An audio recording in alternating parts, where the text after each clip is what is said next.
அவளுக்கும் மேல ஜராசந்தன், விப்ரசித்தி என்று அழைக்கப்பட்ட ஜராசந்தன். அவனுக்கும் மேல காலநேமி, கம்சனாக வந்தானே அந்த காலநேமி. அவனுக்கும் மேல மதுகைடவர்கள். இவர்கள்லாம் ஒரே சமயத்துல இருந்தவர்கள்னு கணக்கில்ல. But if you place them in a kind of a ranking. மதுகைடவர்கள். மதுகைடவர்களுக்கு மேல இன்னொரு விப்ரசித்தி.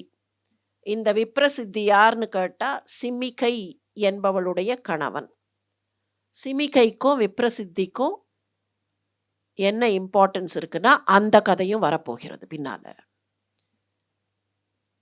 இந்த 2 பேரும் யாரு அப்படிங்கிறதுக்காக சொல்றேன். People will be interested in them. விப்ரசித்திக்கும் சிமிகைக்கும் ஒரு மகன் பிறந்தான். அந்த மகனுக்கு ஸ்வர்பானு என்று பெயர். இந்த ஸ்வர்பானு பார்க்கறதுக்கு ரொம்ப அழகா இருப்பான். ஆனால் அரக்கத்தன்மைகள் கொண்டவன், ராட்சச பக்கத்தில் இருந்தவன். ஏன்னா விப்ரசித்திங்கிறவன் ராட்சசன், இவனும் ராட்சச பக்கத்துல தைத்தியர்கள்ல தான் இருக்கணும். இந்த அமுதத்தை பரிமாறிண்டே வந்தார்களா இல்லையா, இவன் வெளி தோற்றத்துக்கு அழகா இருப்பாங்கிறதுனால என்ன பண்ணிட்டான், சூரியனுக்கும் சந்திரனுக்கும் நடுவில் போய் உட்காந்துட்டான் ஏமாத்துறதுக்கு. விஷ்ணு கண்டுபிடிச்சிட்டார், சக்கரத்தை பிரயோகம் பண்ணார், உடம்பு 2 துண்டா போச்சு.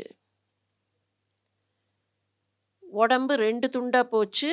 ஆனா மொத்தமும் அழியல. ஏன் அழியலைன்னா, இந்த பரிமாறின அமுதத்துல கொஞ்சம் எடுத்து அப்ப சாப்பிட்டுட்டான். அதுக்கப்புறம் தான் சக்கரம் வெட்டுறது. அந்த 2 டிராப் 3 டிராப் உள்ள போனதுல ஒரு பீஸ் தலை அப்படியே நின்னது, ஒரு பீஸ் வால் அப்படியே நின்னுது.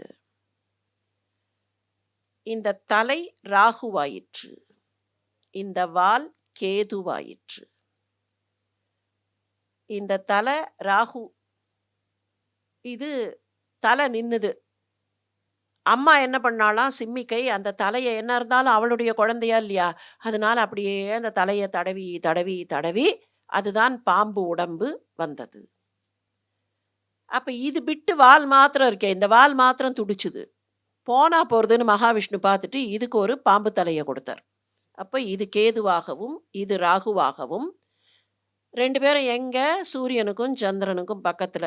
இந்த 2 பேரும் தான் என்னை காமிச்சு கொடுத்தான், அதனால தான் நான் வெட்டுப்பட்டேன். இந்த 2 பேரையும் விடுறதில்லைன்னு தான் ராகுவும் கேதுவும் இன்று வரைக்கும் கிரகணமாக பிடிக்கிறார்கள்னு இந்த கதை தொடரும்.